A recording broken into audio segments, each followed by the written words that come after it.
তোমার চোখগুলো কি আমার শরীরের মধ্যে থাকা এই রূপগুলো কি দেখছে না? একটিবার আমার দিকে ভালো করে তাকাও না সোনা, প্লিজ। দেখো নিধি, তুমি এখন নিজের ঘোরের মধ্যে নেই। একটু শান্ত হয়ে বসো প্লিজ, আমি দেখছি কি করা যায়। এই অসভ্য ছেলে, আমি আমার ঘরে নেই সেটা কে বললো তোমায়? জানো আমি তোমায় কতটা ভালোবাসি? তোমার স্ত্রী হয়ে সারা দিন রাত তোমায় আদর খেতে চাই। ওফ নিধি, একটু শান্তভাবে বসো না। বারবার গায়ের উপরে উঠে যাচ্ছ কেন? না, আমি পারবো না নিজেকে আর শান্ত রাখতে। আমি উন্মাদের মতো এই বন্ধ ঘরে তোমায় নিজের আপন করে পেতে চাই। কম বেবি, হগ মি। নিধি কথাটা বলতে বলতে নীরবের গায়ের উপর ঢলে পড়ছে। নীরব নিধিকে বারবার নিজের জায়গায় বসিয়ে দিচ্ছে। জন্মদিনের অনুষ্ঠানে অতিরিক্ত ড্রিঙ্কস করে নিধি এখন নেশায় আসক্ত হয়ে আছে। নীরব নিধিকে ডাকার জন্য রুমে আসতেই দেখতে পায় নিধি পুরো বোতল সাবার করে বসে আছে। নীরব এমন অবস্থায় বাড়ির সকলের সামনে নিধিকে নিয়ে যেতে চাইছে না, কারণ বাড়ির সবাই নিধিকে এমন মাতাল অবস্থায় দেখলে নিধির মান সম্মান যাবে। ভাবছেন হয়তো ড্রিঙ্কস করেছে নিধি, তো নীরবের কেমন করে মান সম্মান যাবে। আসলে কেঁচো খুঁড়তে গিয়ে সাপ বেরিয়ে আসার ঘটনার মতো ঘটনা আর কি। এই মদের বোতল বাড়িতে তো নীরব নিজেই এনেছে। নিধি ধরা পড়ে গেলে নীরবও ফেঁসে যাবে। তাই নীরব সাবধানতার সাথে নিধিকে রুমের মধ্য নিয়েই দরজা বন্ধ করে দিয়েছে। নীরব মদের বোতলগুলো গুছিয়ে খাটের নিচে রেখে আবারও কোলে এসে বসে নীরবের উদ্দেশ্য করে বলতে লাগলো। এই নীরব, তোমার মনের মধ্যে কি কোনো ফিলিংস নেই? একটা মেয়ে তোমার কোলে এসে বসে আছে আর তুমি কিনা ড্যাব ড্যাব করে তাকিয়ে দেখছো। না আছে আমার ফিলিংস আর না আছে কিছু। আমি তো এটাই বুঝতে পারছি না তুমি আমার রুমে কি করছিলে, আর এসব কি করে হাতের কাছে পেলে? আমি তো তোমাকে খুলতেই এখানে এসেছিলাম, আর তোমাকে না পেয়ে আমি খাটের নিচে তাকাতেই রেখে এইসব। তারপর আর কি, একটু খেয়ে দেখলাম কেমন স্বাদ। এগুলো টেস্ট করার মতো কোনো জিনিস নাকি, পাগলি একটা? শান্ত হয়ে এখন ঘুমিয়ে পড়ো, রাত অনেক হয়েছে। ওহো, আমি ঘুমাবো না, আমার আদর চাই। আর একটিবার আদর করার কথা বললে আমার হাতে তুই খুন হয়ে যাবি বলে দিচ্ছি, নির্লজ্জ মেয়ে একটা। আমায় তুমি বকলে? আজ সত্যিকারের ভালোবাসার কোনো মূল্য নেই তোমার কাছে? বেরিয়ে যাও এক্ষুনি, না হলে আমি চলে যাচ্ছি। বাড়ির সবাইকে বলে দেব তোমার এই গোপনে মদ খাওয়ার কথা। আজকেই বলবো আমি। নিধি অভিমান নিয়ে বিছানা থেকে উঠে পড়ার চেষ্টা করছে, তবে মাতাল অবস্থার কারণে বিছানা থেকে উঠতে পারছে না মেয়েটা। নীরব নিধির কথা শুনে ভয় পেয়ে যায়, কারণ এই মেয়ে সত্যিই যদি এখন রুমের বাহিরে যায় তবে নীরব ঠিক বাড়ির বাহিরে চলে যাবে। নীরব খানিকটা বাধ্য হয়ে অতি মার্জিত কণ্ঠে নিধিকে উদ্দেশ্য করে বলল। নিধি, এমনটা করে না প্লিজ। তুমি তো লক্ষ্মী মেয়ে। তুমি কি চাও আমায় সবাই অপমান করুক? ওহো, চাই না, তাই তো আদর করতে বলছি। আবার আদর? আচ্ছা ঠিক আছে, করবো আদর। তুমি বসে পড়ো বিছানায়, আমি আদর করছি। নিধি নীরবের দিকে তাকিয়ে মিষ্টি একটা হাসি দিল। অতঃপর নীরব নিধির কথা শুনল। নিধি নীরবের দিকে এগিয়ে এসে নীরবকে শক্ত করে জড়িয়ে ধরল। নীরবও আলতো করে নিধির পিঠের উপর নিচের হাত জোড়া রাখল। নীরব হাত রাখতে নিধি নীরবের বুকের উপর থেকে নিচের মাথাটা সরিয়ে নিয়ে তুম করে নীরবের গালে চুমু খেতে লাগলো। নীরব ভীষণ অনিচ্ছে প্রকাশ করছে, তবে তাকে কোনো লাভ নেই। নিধির মাথায় চেপে বসেছে আদর, আর নিধি যদি আজ নীরবের থেকে আদর না পায় তবে নীরব শেষ। নীরব নিধিকে নিচের থেকে একটু সরিয়ে দেওয়ার চেষ্টা করতেই নিধি আরও নীরবকে শক্ত করে চেপে ধরল। নীরবের ঠোঁটের সাথেই নিধির ঠোঁট এক হয়ে গেছে অনেক আগেই। নীরব নিধির ঠোঁটের মধ্য থেকে নিজের ঠোঁটছোড়া ছাড়িয়ে নিতে চেষ্টা করছে, তবে নিধি তো নাচ্ছুর বান্দা, চেপে ধরেছে মানে আরও শক্ত করে চেপে ধরেছে। মিনিট খানেক লেপকিস করার পর নিধি নীরবের বুকের উপর মাথা রেখে লুটিয়ে পড়ল। হয়তো ঘুম পেয়েছে তার। নীরব নিধিকে বিছানায় শুইয়ে দিয়ে সোফার উপর গিয়ে শুয়ে পড়ল। ভোর হতেই নীরবের ঘুম ভাঙে বাহিরের চিৎকার চেঁচামেচির শব্দে। নীরব ঘুম থেকে লাফিয়ে উঠে পড়ল। সোফার উপর হকচকিয়ে উঠে বসতেই নীরবের চোখ পড়ল বিছানার দিকে। নিধি বিছানায় নেই। নীরব দরজার দিকে তাকিয়ে দেখে দরজাটাও খোলা আছে। নীরবের মনের মধ্যে কু ডাকছে, নিশ্চয়ই খারাপ কিছু অপেক্ষা করছে তার জন্য। নীরব রুম থেকে বাহিরে বেরিয়ে আসতেই নীরবের বাবা নীরবের সামনে চলে আসে। নীরব কিছু বুঝে ওঠার আগেই নীরবের বাবা নীরবের গালে সজোরে একটা থাপ্পড় বসিয়ে দিয়ে অগ্নিকণ্ঠে বলতে লাগলো, এই দিনটা দেখার জন্য আমরা তোকে এত কষ্ট করে মানুষ করেছি, শেষে কিনা নিজের বোনের সাথে। বাবা আমি কিছু করিনি, বিশ্বাস করো। আমি তো চুপ হয়ে যায় একদম, আর একটা কথাও তোর মুখ থেকে আমি শুনতে চাই না। নীরবের বাবা চোখ জোড়া রক্তবর্ণ ধারণ করে আছে। নীরব মাথাটা নিচু করে দেখল। আশেপাশে তাকিয়ে নীরব দেখল অনেক লোক আছে এখানে।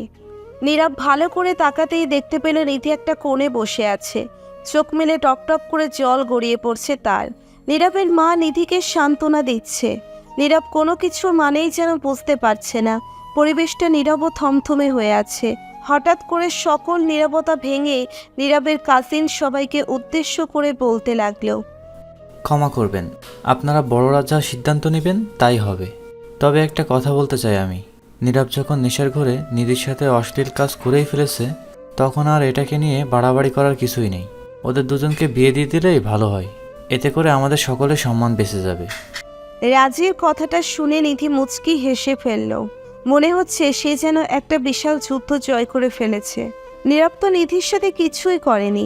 তাছাড়া গতকাল রাতে নীরব ড্রিঙ্কসও করেনি। অযথা নীরবের ওপর সমস্ত দোষারোপ চাপিয়ে দেওয়া হচ্ছে। নীরবের বাবা রাজির কথায় সম্মতি দিল। নিধির বাবা মায়ের এর কোনো আপত্তি নেই। নীরব আর নিধির বিয়ে সেই দিনেই হয়ে যায়। ঘরোয়া আয়োজন, কোনো অনুষ্ঠানের সুযোগ হলো না। নীরব বিয়েতে রাজি না, তবে পরিস্থিতির চাপে নীরবকে রাজি হতেই হলো। বিয়েটা তেমনভাবে হলেও বাসরাতের আয়োজনটা বেশ সুন্দর করেই করা হয়। ফুলের বিছানায় এক ফুলের পাপড়ি বসে নীরবের অপেক্ষায় প্রহর গুনছে।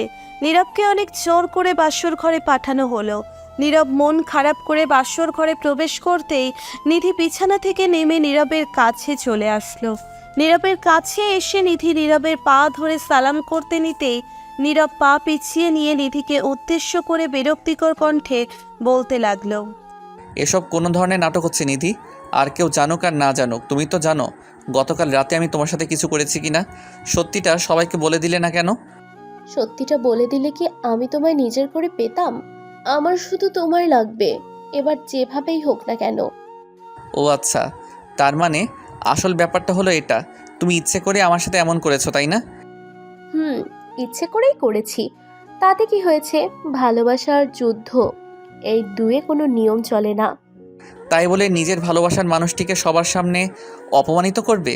ছি, তোমার ভালোবাসা আজ সবার সামনে আমায় দুশ্চরিত্রের উপাধি দিয়ে দিল। কিছু পেতে হলে কিছু দিতে হয়। তোমাকে নিজের করে পেতে হলে আমায় তোমার মান সম্মানকে বিসর্জন দিতে হবে। Sorry for that. Shut up. তোমার কাছে এসব মজা মনে হচ্ছে, তবে এটা আমার কাছে কত বড় একটা সাজা তা শুধু আমি জানি। নীরবের কথাটা শেষ হতেই নিধি নীরবের বুকের উপর হাতছড়া রেখে করুণ দৃষ্টিতে নীরবের দিকে তাকালো। নিধি যত মিথ্যেই বলুক না কেন, দিন শেষে এটাই সত্যি যে নিধি নীরবকে নিজের জীবনের থেকেও বেশি ভালোবাসে, আর নীরবকে কোনোভাবেই সে হারাতে চায় না। নিধি অশ্রুসিক্ত নয়নে নীরবের দিকে তাকিয়ে মলিন কণ্ঠে বলতে লাগলো, কত শতবার তোমায় বোঝানোর চেষ্টা করেছি যে আমি তোমাকে ভালোবাসি। কতবার লজ্জাকে ফেলে তোমায় মুখ ফুটেও বলেছি, তবে প্রতিবার তুমি আমায় ইগনোর করে চলেছো। বাধ্য হয়েছি আমি। তোমার পাশে কখনো অন্য কাউকে সহ্য করতে পারবো না আমি, তাই এই মিথ্যা নাটক করেছি। কী সাজা দিবে আমায়? দাও, আমি মাথা পেতে সব সাজা মেনে নিতে রাজি। নীরব নিধির কথাকে পাত্তা দিল না। নিধিকে নিচের পথের সামনে থেকে সরিয়ে দিয়ে নীরব ব্যালকনির দিকে চলে যায়। নীরব নিধির বলা কথাগুলো ভাবতে লাগলো। নিধির বলা প্রত্যেকটা কথা নীরবের কানে বাজছে। নীরব কোনোভাবেই নিধির এই আজকের করা কাজগুলো ভুলতে পারছে না। তবে নিধির প্রতি নীরবের কোনো প্রকার ঘৃণাবোধও কাজ করছে না। নীরব নিচের পকেট থেকে একটা সিগারেট বের করে সিগারেটটা ধরিয়ে আপন মনে ধূমপান করতে লাগলো। আর ভাবতে লাগলো কি করা যায় এখন। খানিক সময় ভাবার পর নীরব সিদ্ধান্ত নিয়ে ফেলে, নিধিকে আজ কঠিন থেকে কঠিনতর সাজা দিতে হবে। নিধিকে বুঝিয়ে দিতে হবে যে সে যা করেছে তা ভুল, আর এই ভুলের পরিণামটা কতটা ভয়ানক। নীরব ব্যালকনি থেকে সোজা রুমে চলে আসে। রুমে আসতেই নীরব দেখতে পায় নিধি বিছানায় শুয়ে শুয়ে ফুপিয়ে কাঁদছে। নীরব নিধির পাশে এসে বসে পড়ল। নিধির কোনো ভ্রুক্ষেপ নেই, সে আপন মনে কান্না করেই চলেছে। নীরব নিধির কাঁধের উপর হাত রেখে নিধিকে উদ্দেশ্য করে বলতে লাগলো, এই নিধি, কান্না করছো কেন? সব তো শেষ করে দিয়েছো, এখন কান্না করেই বা কী লাভ? তুমি তো আমায় আর ভালোবাসো না, তাই না? আচ্ছা, এক কাজ করো, আমায় মুক্তি দিয়ে দাও। আমি সকলকে বলে দেব আজকের সত্যি ঘটনাটা। আমি মুক্তি দিয়ে দিলে কি তুমি সুখী থাকবে? সুখে থাকবো কি থাকবো না তা জানি না, তবে হ্যাঁ, তোমায় তো সুখী দেখতে পাবো, এটাই আমার কাছে অনেক। আমার সুখ তো তুমি, তোমায় নিয়ে সুখে থাকতে চাই, কি থাকতে দিবে না? নীরবের কথাটা শুনে নিধি থ হয়ে যায়। নিজের কানকে বিশ্বাস করতে পারছে না সে। এত বড় আঘাত করার পরেও নীরব নিধিকে মেনে নিয়েছে। কথাটা ভাবতেই নিধির কাছে অবাক লাগছে। নিধি কৌতূহলপূর্ণ দৃষ্টি নিয়ে নীরবের দিকে তাকিয়ে নীরবকে উদ্দেশ্য করে বলতে লাগলো, তুমি কি বললে? আমি বুঝতে পারিনি, আবার একটু বলবেন প্লিজ? বললাম, আমি তোমায় সাথে নিয়ে সারা জীবন সুখে থাকতে চাই, থাকতে দিবে কি দিবে না? মজা করছো তুমি আমার সাথে? আমি জানি তুমি আমায় ভালোবাসো না, এখন আমার কান্না থামানোর জন্য এসব বলছো। যদি তোমায় ভালোই না বাসতাম তবে তোমার চোখের জলে আমি কেন কষ্ট পেতাম? ভালোবাসি তোমায়। নীরবের কথাটা শুনে নিধির ঠোঁটের কোণে মিষ্টি একটা হাসির উদয় হলো। কাউকে মন থেকে ভালোবাসার পর যখন সেই ভালোবাসার মানুষটি অবহেলা করে, তখন সেটাকে সহ্য করা যায় না। আর যখন আমরা তাকে ভালোবাসি, সেই মানুষটি আমাদের কাছে চলে আসে, নিজের মায়ের কথা বলে, ঠিক তখন খুশিটা আরও ধরে রাখা যায় না। নিধিরও ঠিক তাই হয়েছে। নিধি খুশিতে গদগদ হয়ে নীরবকে জড়িয়ে ধরল। নীরব নিধিকে নিজের বুকে জড়িয়ে ধরে মুচকি হাসি দিল। নিধি নীরবকে উদ্দেশ্য করে মৃদু কণ্ঠে বলতে লাগলো, সবাই তো মিথ্যা জানে যে আমাদের মাঝে কিছু হয়েছে, এখন সেই মিথ্যাটাকে কি সত্যি করা যায় না? কোন মিথ্যা? আমার তো মনে নেই, কি করতে বলছো গো? আরে ওই যে ওসব করবে, মানে বাসর রাতে যা করে, আমি ওটার কথা বলছি। বাসরাতে কি করে? আমার জীবনে তো আজ প্রথম বাসর রাত, আমি জানি না তো সোনা কি করতে হয় আর কি করতে হয় না। ফাজলামি করছো তো আমার সাথে? করো করো, এখন তোমার সময়, তুমি ফাজলামি না করলে কে করবে? ও মা, তুই ফাজলামি করতে পারলে আমি কেন করতে পারবো না? আমি করলে দোষ হয়ে যায়, তাই না? যাক, হয়েছে হয়েছে, আর কিছু বলতে হবে না। এখন দুধ খেয়ে শুয়ে পড়ো আর ঘুমাও। শুধু আমি ঘুমাবো? তুমি বুঝি রাত জেগে চোর পাহারা দিবে? হ্যাঁ, তাই দিব। তোমার কোনো সমস্যা? হুম, আমার আবার কি সমস্যা? দাও, কি যেন দিবে খেতে, তাড়াতাড়ি দাও, খেয়ে ঘুমিয়ে পড়ি। ওই যে টেবিলের ওপর রাখা আছে দুধ, যাও খেয়ে নাও। না, আমি টেবিলের উপর রাখা দুধ খাবো না, অন্য জায়গারটা খাবো। মানে? ছি ছি ছি, তুমি এতটা পচা হয়ে গেছো, আমার তো ভাবতেই লজ্জা লাগছে। লজ্জা ভাঙিয়ে দিতে তো আমি আছি সোনা, চাপ নিচ্ছ কেন? নীরব কথাটা বলতেই নিধির কোমর স্পর্শ করলো। এই প্রথম নিধি নীরবের স্পর্শ গভীরভাবে অনুভব করলো। নীরবের হাতের স্পর্শে নিধির সারা শরীরে শিহরণ খেলে যায়। নীরব নিধির বুকের উপর থেকে শাড়ির আঁচলটা নামিয়ে নিয়ে নিধিকে বিছানায় শুইয়ে দিল, আর নিধির ঘাড়ে গলায় মুখ ডুবিয়ে চুমু খেতে লাগলো।